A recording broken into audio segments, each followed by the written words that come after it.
Assalamualaikum warahmatullahi wabarakatuh. Nama saya Noval Cesta Adabi dari kelas 12 IPS 2, ingin menjelaskan tentang pengertian teks sejarah dan jenis-jenis teks sejarah. Teks sejarah adalah naskah yang mengandung unsur sejarah. Ada beberapa unsur fakta, seperti tokoh, waktu, nama tempat, dan peristiwa sejarah. Teks cerita sejarah kadang-kadang mengandung unsur rekaan, seperti mitos, asal-usul negeri, dan mitos negeri. Jenis-jenis teks sejarah. Teks cerita sejarah berdasarkan faktanya, dan teks cerita sejarah fiksi. Struktur teks sejarah. Yang pertama ada pengenalan, situasi atau orientasi.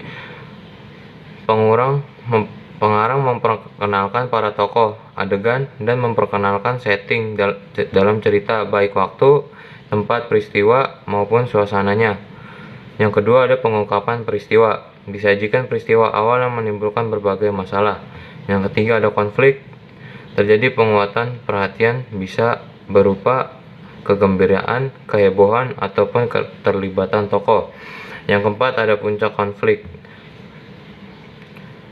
Yang kelima ada penyelesaian atau resolusi, penilaian tentang sikap ataupun nasib-nasib yang dialami para tokoh dalam cerita utama tokohnya setelah mengalami peristiwa. Puncak-puncak di bagian sebelumnya. Yang keenam ada koda, bagian berupa komentar keseluruhan isi cerita yang fungsinya sebagai penutup. C. Fungsi teks sejarah. Yang pertama ada rekreatif, yang kedua ada instruktif, yang ketiga ada inspiratif, yang keempat ada edukatif. D. Unsur pembangunan teks sejarah. Unsur pembangunan teks sejarah dibedakan menjadi unsur intrinsik dan ekstrinsik. Unsur intrinsik membangun isi cerita, sementara itu unsur ekstrinsik membangun cerita sejarah dari luar. E. Nilai-nilai teks cerita sejarah.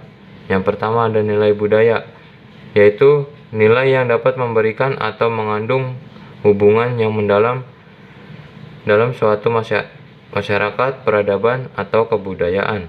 Nilai moral. Yang kedua, nilai yang dapat memberikan pemahaman atau ajaran yang berkaitan dengan etika atau moral. Yang ketiga ada nilai agama, nilai yang bersumber atau mengandung keagamaan atau religi. Yang keempat ada nilai sosial, yaitu nilai yang berkaitan dengan tata pergaulan antara individu dalam masyarakat. F. Kebahasaan teks cerita sejarah. Yang pertama, menggunakan banyak kalimat bermakna. Yang kedua, menggunakan kata yang menyatakan waktu. Yang ketiga, menggunakan banyak kata kerja yang menggambarkan suatu tindakan atau kata kerja material. Yang keempat, menggunakan banyak kata kerja yang menunjukkan kalimat atau kalimat langsung sebagai jalan menceritakan tuturan seorang tokoh oleh pengarang. Misalnya, menyatakan bahwa, menceritakan tentang, menuntut, dan lain-lain. Yang kelima, menggunakan kata kerja yang menyatakan sesuatu yang dipikirkan atau dirasakan oleh tokoh. Yang keenam, menggunakan banyak dialog. Hal ini ditunjukkan oleh tanda petik ganda dan kata kerja yang menunjukkan tuturan langsung. Yang ketujuh, menggunakan kata sifat untuk menggambarkan tokoh, tempat, atau suasana. Sekian dari saya, kurang lebihnya mohon maaf. Wassalamualaikum warahmatullahi wabarakatuh.